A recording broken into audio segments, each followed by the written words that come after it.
귀한 찬양 감사합니다.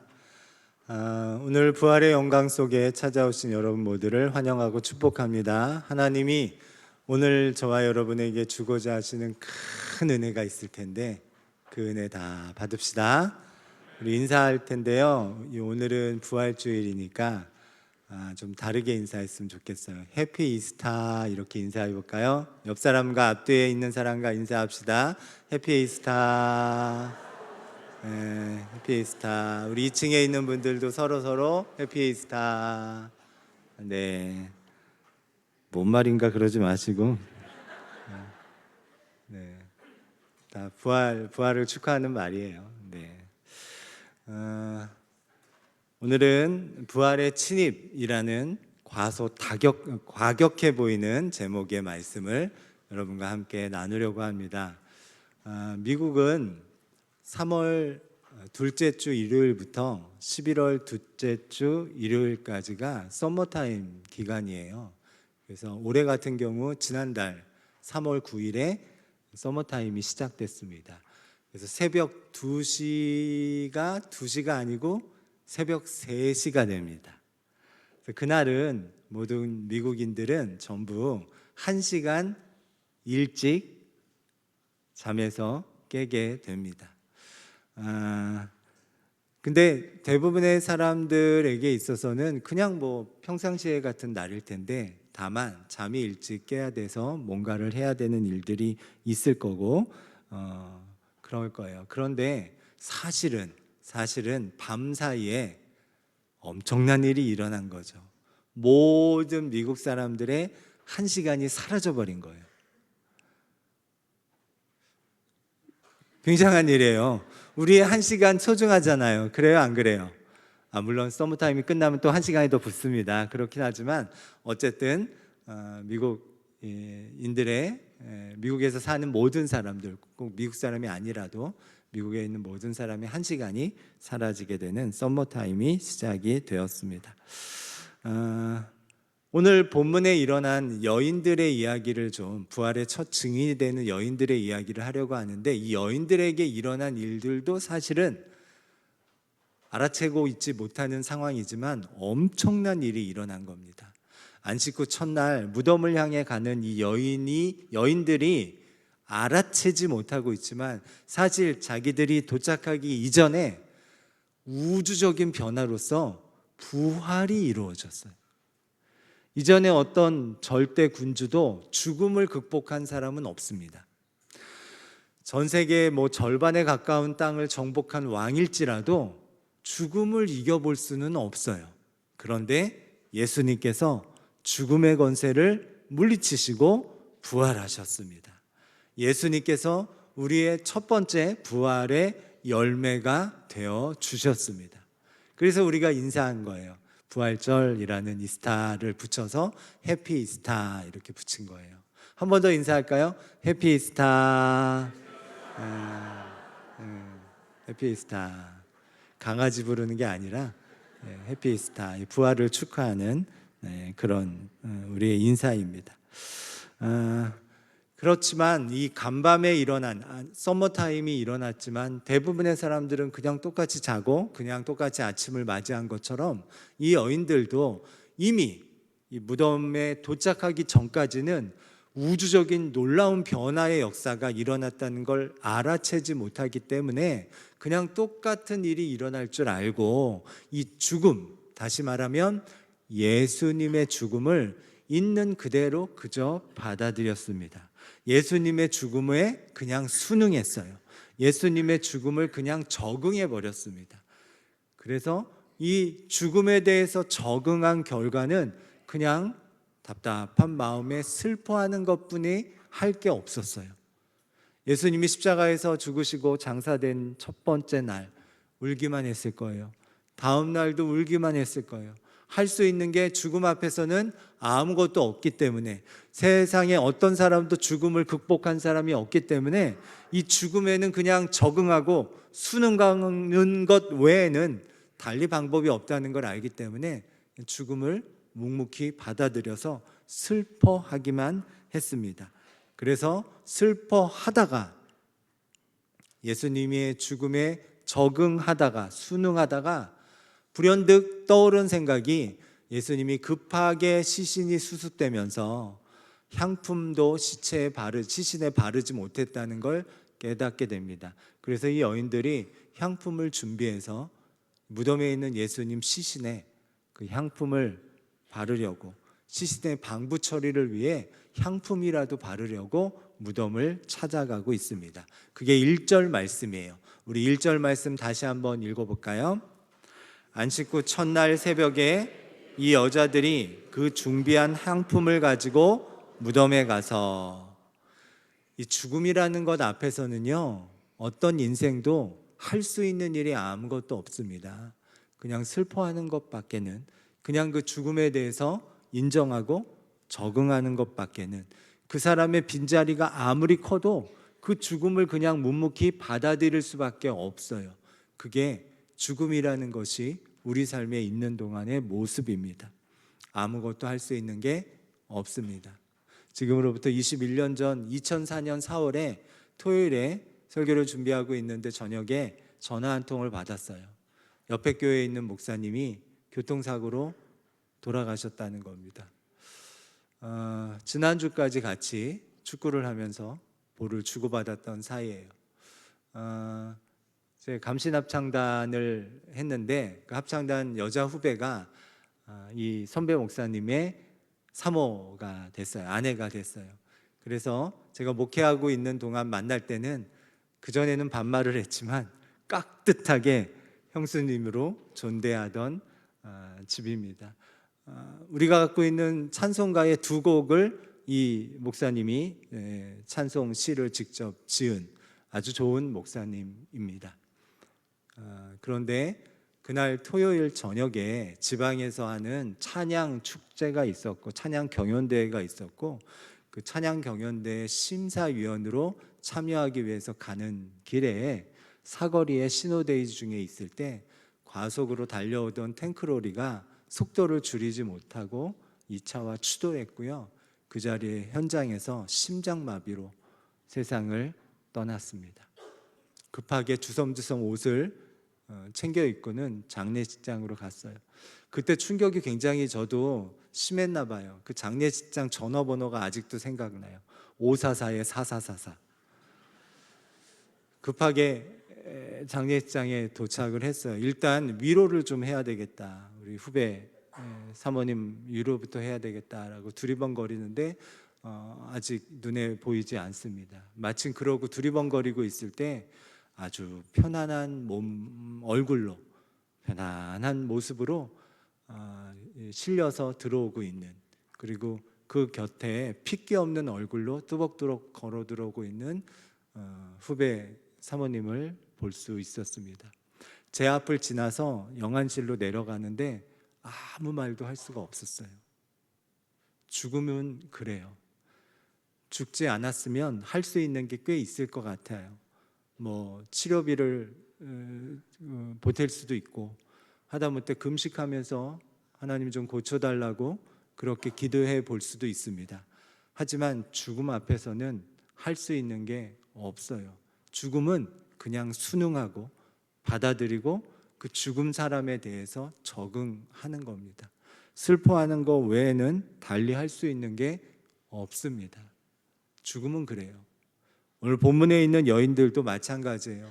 예수님이 살아생전에서는, 살아있을 때에는 예수님을 따랐고 예수님을 섬겼고 예수님의 말씀에 귀를 기울였습니다. 하지만 예수님의 죽음 앞에서는 달리 해볼 어떤 일이 있지 않았습니다. 그저 슬퍼하다가 시신의 부패를 막기 위한 향품을 바르는 것 정도가 할 수 있는 방법이 전부였습니다. 세상에 어떤 사람도 죽음을 극복할 수 있지 않습니다. 죽음을 돌파한 사람이 없고 죽음을 정복한 사람이 없습니다. 하지만 성경은 신앙에 대해서 우리에게 가르칠 때 신앙은 적응하고 순응하는 것이 아니라 돌파하고 극복하는 것이라고 가르칩니다. 다윗이 엘라 골짜기에서 이스라엘을 대표해서 블레셋과의 전쟁에 나섭니다. 블레셋의 대표로는 거대한 거인 골리앗이 나옵니다. 골리앗 앞에서, 이 골리앗이라는 어마무시한 이 장수 앞에서, 골리앗 장수 앞에서 다윗이 할 수 있는 일은 그냥 그 상황, 골리앗이라는 저 거인에 대한 상황을 순응하고 적응하는 것밖에 할 수 있는 일이 없어 보입니다. 항복하는 것밖에 달리 일이 없어 보여요. 빨리 항복을 해야 그나마 괘씸죄가 적용이 안 돼서 덜 괴롭힘 받을 것만 같습니다.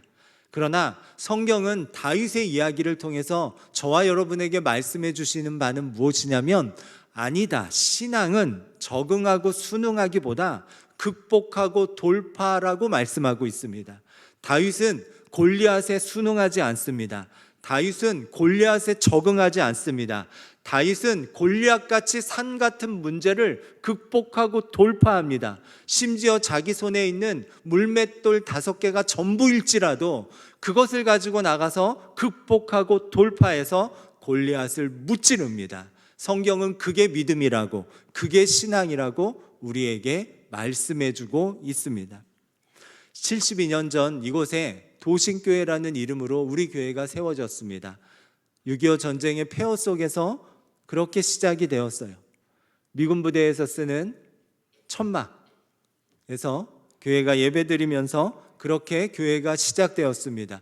이렇게 어렵고 이런 폐허 속에 시작된 교회에서 할 수 있는 일은 순응하는 것밖에 없었어요. 이 폐허 속에서 그냥 적응하는 것밖에 없었어요. 그러나 성경은 그렇게 가르치지 않습니다. 성경은 극복하라고, 이겨내고 돌파하라고 가르쳤어요. 그 성경의 메시지를 붙들고 기도하면서 예배하면서 그렇게 차츰차츰 하나님의 뜻들을 시작해 갔습니다. 그러자 하나님이 함께 하셨습니다. 부흥이 일어나게 하셨고, 가난이 떨쳐지게 하셨고, 아픈 사람들이 고쳐지기 시작했고, 상처가 나아지기 시작했습니다. 신앙은 극복하고 돌파하는 것입니다. 그렇게 천막에서 시작된 우리 교회는 이제 이 신길동에 든든한 뿌리를 내렸을 뿐만이 아니라 한국 감리교 안에 든든한 뿌리가 되어줬어요. 그래서 많은 부흥의 이야기와 아름다운 이야기들을 많이 세상에 전하고 있습니다. 여러분, 오늘 본문의 여인들도 예수님의 죽음이라는 이 문제 앞에 자기가 할 수 있는 일이 없다고 처음에는 생각했습니다. 서머타임처럼 간밤에 1시간이 없어지는 것처럼 예수님의 부활 사건이 이미 일어났고, 이 예수님의 부활 사건으로 인해서 죽음은 적응할 수밖에 없는, 어쩔 수 없는 한계라고 말하는 그 전통 진리가 더 이상 사실이 아니라는 것을 깨닫게 되는 역사가 있기 전까지 그저 순응할 수밖에 없습니다. 그러나 도착해서, 향품을 바르기 위해서 도착해서 발견한 무덤의 모습은 생각한 것과 달랐습니다. 이 무덤이 아리마대 요셉의 무덤이에요. 그 당시에 가장 유대인들 중에 부자였고, 유대 최고 권력 기관인 사내드린 공의회의 회원인 그런 큰 부자가 자기를 위해서 마련한 무덤에, 동굴 같은 무덤에 예수님을 안치합니다. 그래서 그 무덤에 대해서 사람들이, 역사학자들이 조사를 하면서 대략 사람들이 들어가고 나갈 수 있는 그런 정도의 동굴을 만들었겠다. 그러면 1m에서 1.5m 정도 되겠다.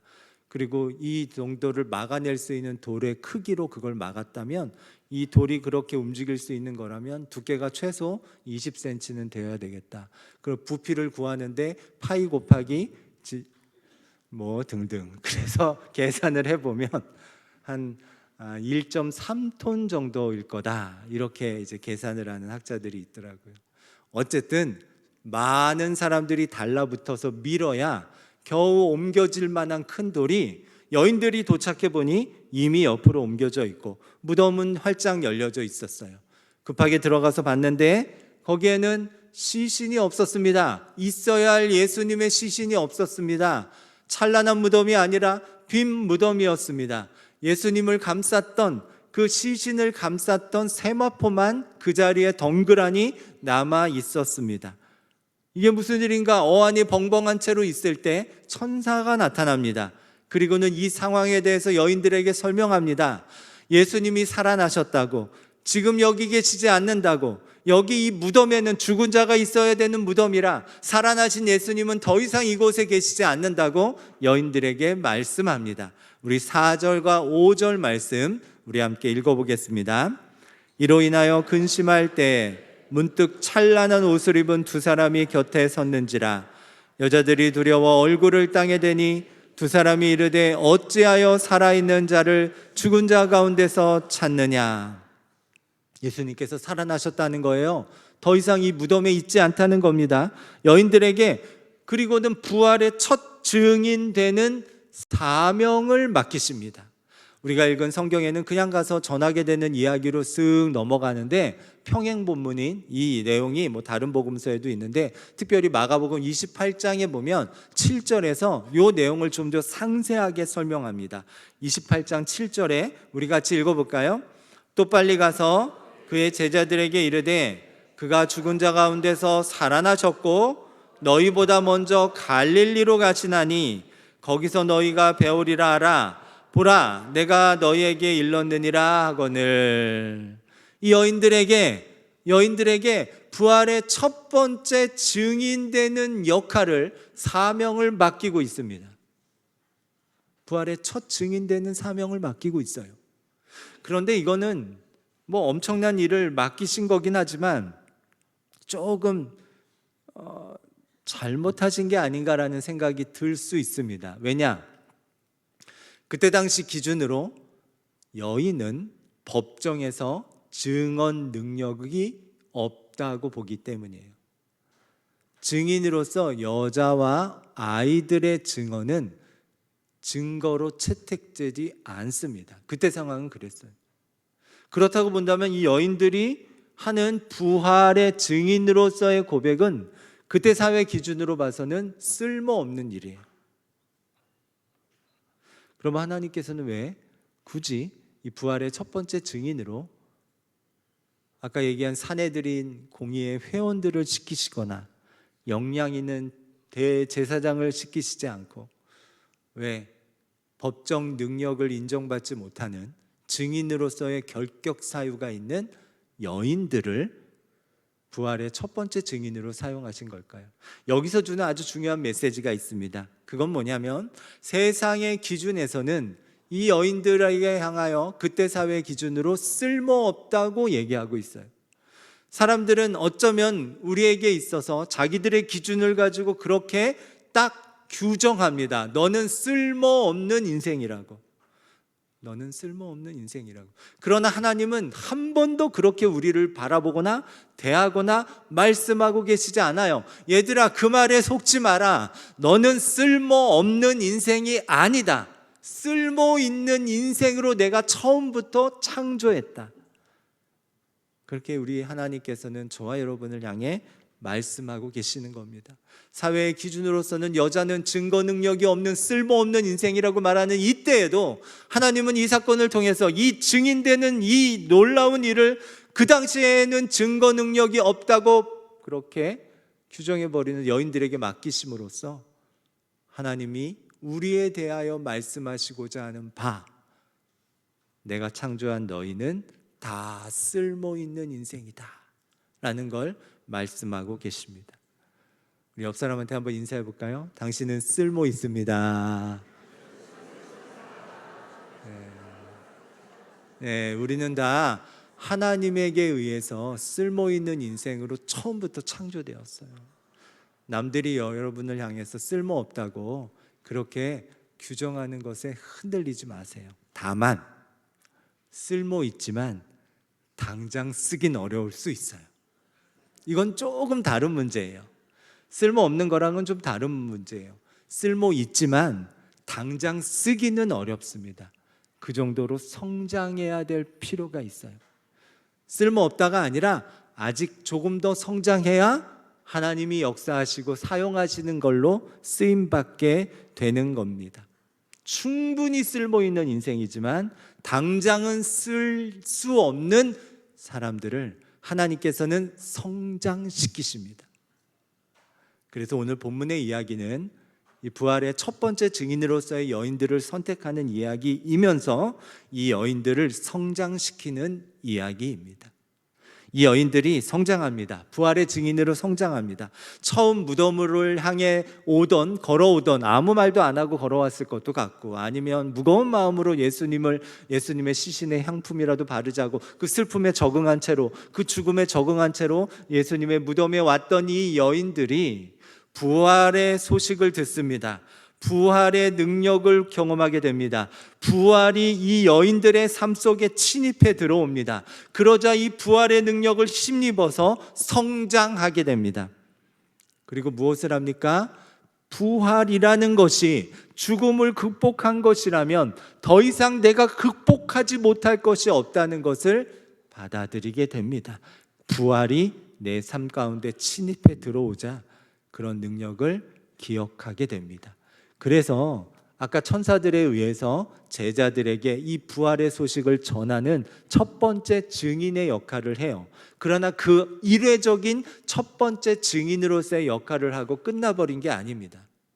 초대교회가 있는 동안 계속해서 그 부활의 소식을 증거하고 간증하고 고백하고 가르치는 그런 훌륭한 인물들로 다 성장하게 된 줄 믿습니다.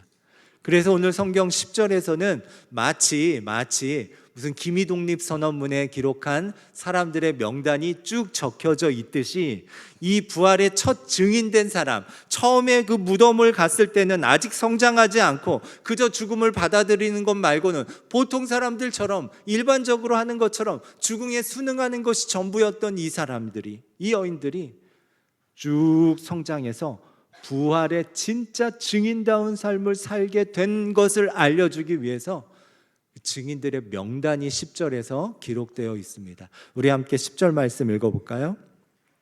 이 여자들은 막달라 마리아와 요한나와 야고보의 모친 마리아라, 또 그들과 함께한 다른 여자들도 이것을 사도들에게 알리니라. 아멘.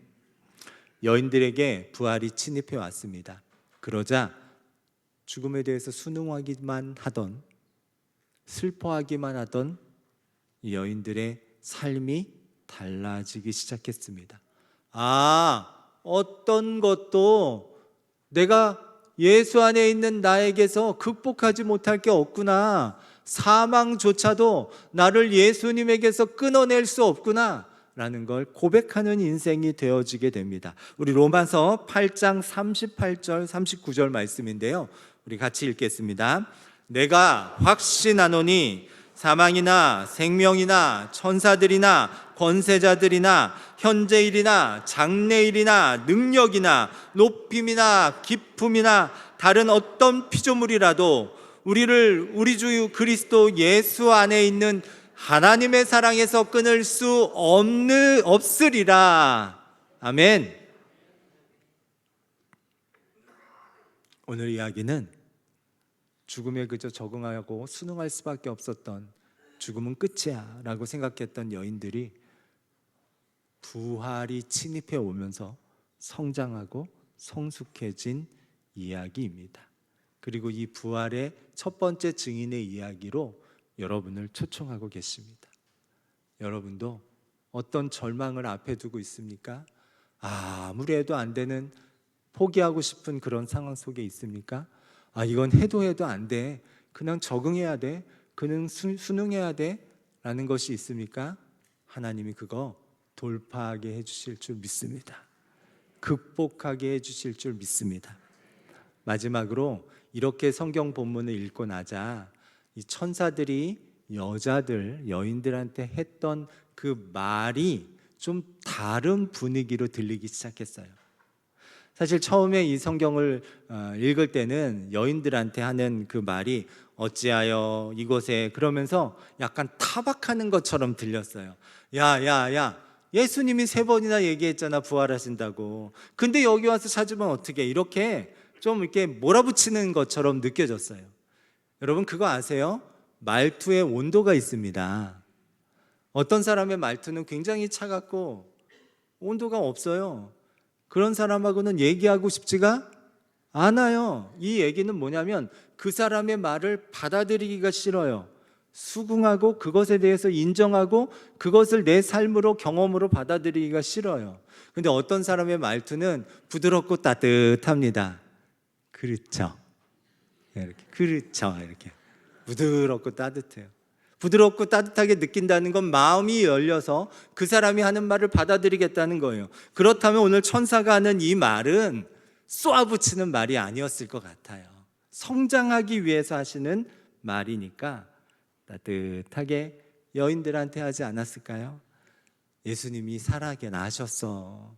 그래서 죽은 자들만 있는 이 무덤에 계시지 않아. 여기 안 계셔. 그렇게 부드럽고 따뜻하게 말씀하시던 하나님은 오늘 부활주일에 이곳에 나와 함께 예배하는 여러분에게도 동일하게 말씀하십니다. 야, 너 왜 그거 그냥 그러고 있어? 라고 말하지 않고 극복할 수 있어.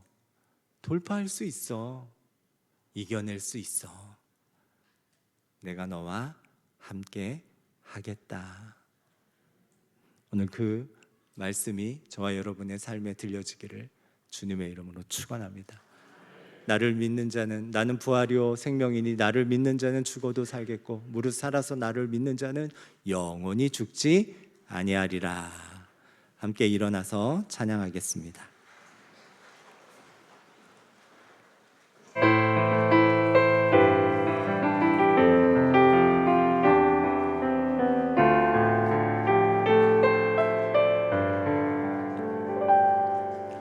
말씀 앞에서 경외함으로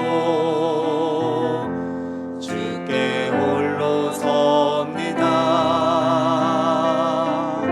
생명의 말씀 읽고 순종해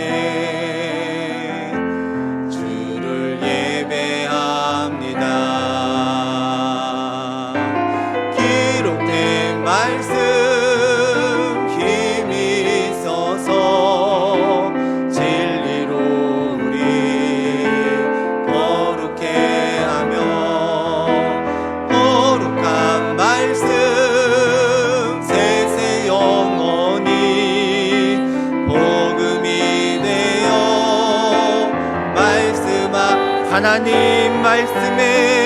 하나님 말씀에 두려워 떠는 자, 그 말씀에 생명을 거는 자, 한 사람 찾으시는 주님의 약속을 믿어.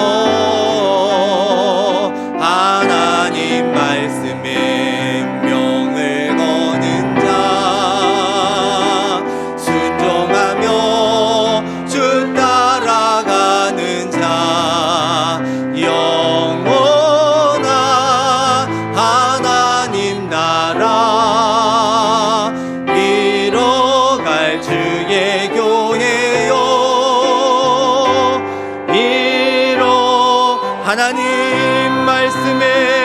하나님 말씀에 두려워 떠는 자, 그 말씀에 생명을 거는 자, 한 사람 찾으시는 주님의 약속을 믿어. 하나님 말씀에 명을 거는 자, 순종하며 주 따라가는 자, 영원한 하나님 나라 이뤄갈 주의 교회요.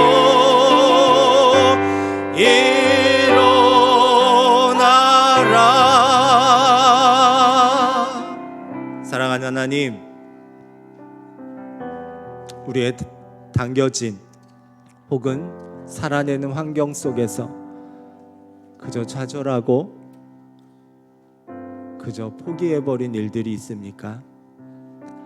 하나님이 주신 사명의 크기와 넓이를 우리가 인정하지 못한 채 나는 이게 최선이라고 넘어져 있지는 않습니까? 이런 우리를 향해 하나님께서 말씀하십니다. 부활이 이제 너의 삶 속에 침입해 들어왔다. 죽음마저도 극복한 그 놀라운 부활의 능력이 너와 함께 있다. 포기하지 마라. 절망하지 마라. 낙심하지 마라. 부활의 능력으로 너와 함께 할 것이다. 이 음성이 부드럽고 따뜻하게 들려지는 한 주간의 삶이 되도록 역사하여 주옵소서. 이제는 우리 구주 예수 그리스도의 크신 은혜와 아버지 하나님의 놀라우신 사랑하심과 성령님의 역사하심이 주님 주신 부활의 능력을 힘입어 이 땅을 멋지게 살아가기를 소망하는 모든 이들 머리머리 위에 지금부터 영원토록 함께 하시기를 간절히 축원하옵나이다. 아멘.